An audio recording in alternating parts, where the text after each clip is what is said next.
जैसे कि जयपुर के ऊपर वाला शेखावाटी के पार्ट में आता है सीकर, इसके ऊपर वाला जो डिस्ट्रिक्ट है झुंझुनू डिस्ट्रिक्ट, और उसके ऊपर वाला जो पार्ट है चूरू डिस्ट्रिक्ट।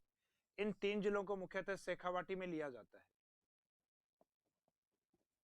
शेखावाटी रीजन में कवर किया जाता है। जबकि इनमें से सीकर और जो झुंझुनू वाला पार्ट है, जहां से एक नदी का फ्लो है और उस नदी का नाम है अपने कांतली नदी। तो इस कांतली नदी के पास में जहां पे मुख्यतः तंवर डायनेस्टी या तंवर वंशजों का शासन रहा है, इस कांतली के कैचमेंट एरिया को या इसके पास के क्षेत्र को तोरावाटी बोला गया है। तो शेखावाटी का मीनिंग है शेखावत डायनेस्टी रूल्ड एरिया, शेखावतों के द्वारा शासित प्रदेश। और तोरावाटी का मीनिंग होता है वर्तमान में catchment area of Kantli river is known as Torawati.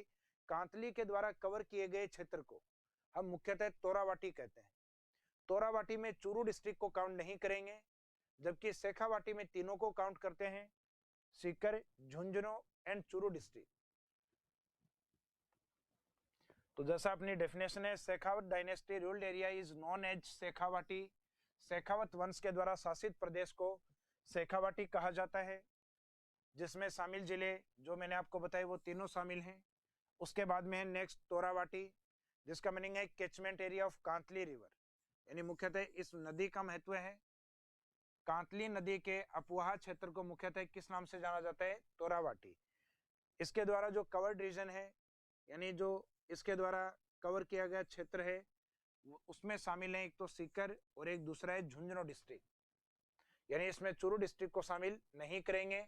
और ये जनरली राजस्थान के स्टूडेंट्स को ध्यान है कि चूरू और बीकानेर राजस्थान के 2 ऐसे डिस्ट्रिक्ट हैं जहां कोई रिवर नहीं है।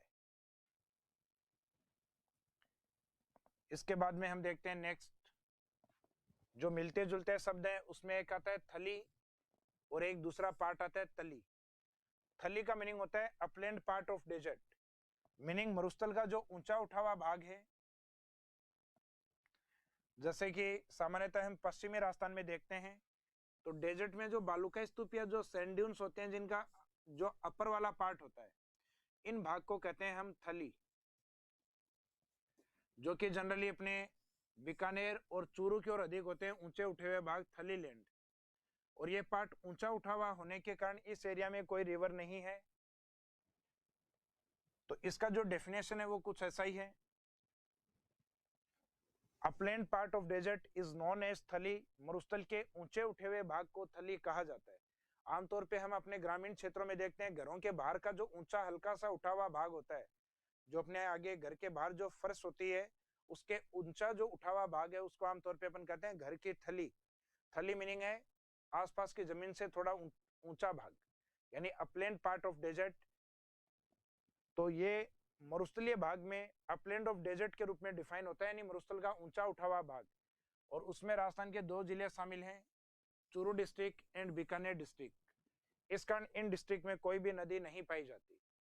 तो इसमें रहता है there is no river in this region, इस क्षेत्र में कोई नदी नहीं है, यानी बिना नदी वाले एरिया के रूप में इसको लिया जाता है। इसके बाद में नेक्स्ट आता है तली। तली का मीनिंग होता है जो अपना डेजर्ट का पार्ट होता है, उस डेजर्ट के पार्ट में जो नीचे वाला जो भाग होता है, इस नीचे वाले भाग को नाम दिया जाता है तली। तो तली का मीनिंग होता है bottom part of sand dunes, बालूका स्तूप के बीच का जो भाग है उसको तली बोला जाता है।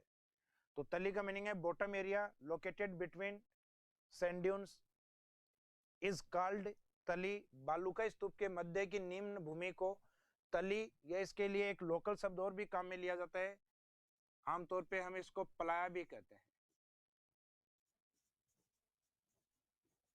तो जो पलाया लैंड है ये सामान्यतः नीचे होती है, आमतौर पे ग्रामीण